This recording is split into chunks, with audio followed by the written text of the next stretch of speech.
Praise lord. ఈరోజు దేవుని వాగ్దానము కీర్తన గ్రంథము 56 అధ్యాయము 4వ వచనం కాడి నుంచి చదువుకుందాం. చూడండి. దేవుని బట్టి నేను ఆయన వాక్యమును కీర్తించెదను. దేవుని యందు నమ్మిక ఉంచి ఉన్నాను, నేను భయపడను. శరీరధారులు నన్నేమి చేయగలరు? దినమెల్లా వారు నా మాటలను అపార్థము చేయుదురు. నాకు హాని చేయవలనన్న తలంపులే వారికి నిత్యము పుట్టుచున్నవి. వారు గుంపు కూడి పొంచియుందురు. నా ప్రాణము తీయగొరుచు వారు నా అడుగులు జాడలను కనిపెట్టుదురు.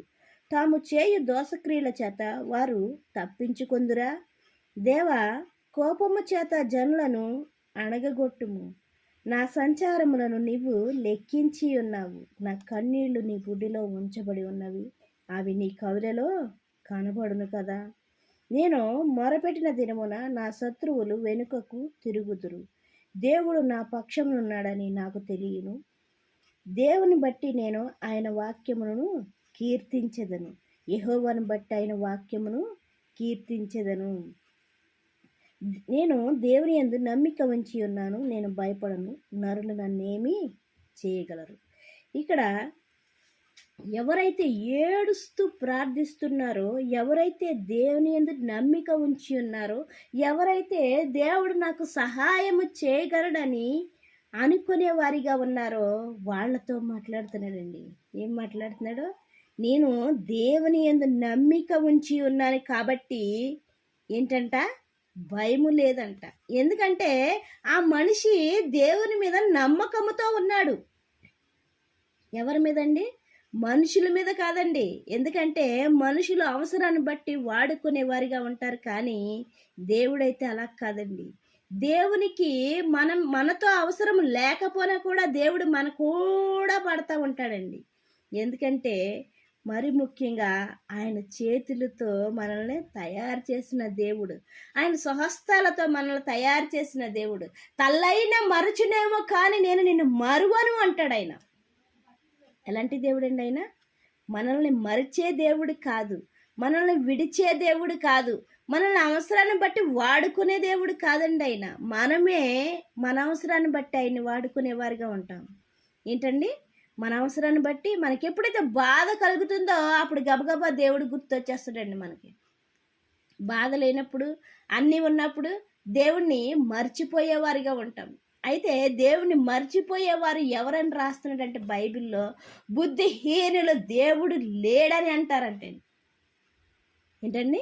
బుద్ధిహీనులు.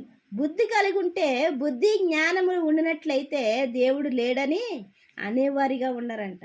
ఒకవేళ కొన్ని సందర్భాల్లో మనకి కష్టాలు ఎక్కువైనప్పుడు కూడా అలా అనేవారిగా ఉంటాం. అయితే ఇప్పుడు అలా అనకూడదు అనేసి విషయాన్ని వాక్యముతో ఆయన మనతో మాట్లాడేవాడిగా ఉన్నాడు. ఎందుకంటే ఎలాంటి దేవుడు అంటే ఆయన, శరీరధారులు నన్నేమి చేయగలరు. ఏంటంట, వాళ్ళు ఏం మాట్లాడుకున్న ప్రతిదీ కూడా ఆయన వింటున్నాడంటే, వాళ్ళు ఏమి చేద్దామనుకున్న ప్రతిదీ కూడా ఆయన వినేవారుగా ఉన్నాడంట. ఇంకా ఏమంటున్నాడు ఆయన, తాము చేయు దోషక్రియల చేత వారు తప్పించుకొందురా. ఏంటంట, ఎవరైనా దేవునికి విరోధముగా దోషము చేసినట్లయితే, పాపము చేసినట్లయితే, దేవునికి ఇష్టము కాని పని చేసినట్లయితే, దేవునికి ఇష్టము కాని ప్రవర్తించినట్లయితే, దేవునికి ఇష్టం కాని మాట మాట్లాడినట్లయితే ఏం చేస్తున్నాడు ఆయన? ఎవరైనా దోషమును బట్టి తప్పించుకోగలరా? ఇంకా దేవ, కోపము చేత జనులను అణగగొట్టుము. నా సంచారములు నీవు లెక్కించి ఉన్నావు. ఏంటంట, మన సంచారములను ఆయన లెక్కించేవాడిగా ఉన్నాడంట. ఇంకా నా కన్నీళ్లు నీ బుడ్డలో ఉంచబడి ఉన్నవి. నువ్వు ఎంత ఏడుస్తావో దేవుని సన్నిధిలో ఆ ఏడుపంతా కూడా వృధాగా పోవట్లేదండి. ఏమవుతుంది? దాన్ని ఒక బుడ్డిలో దాస్తున్నాడంట ఆయన.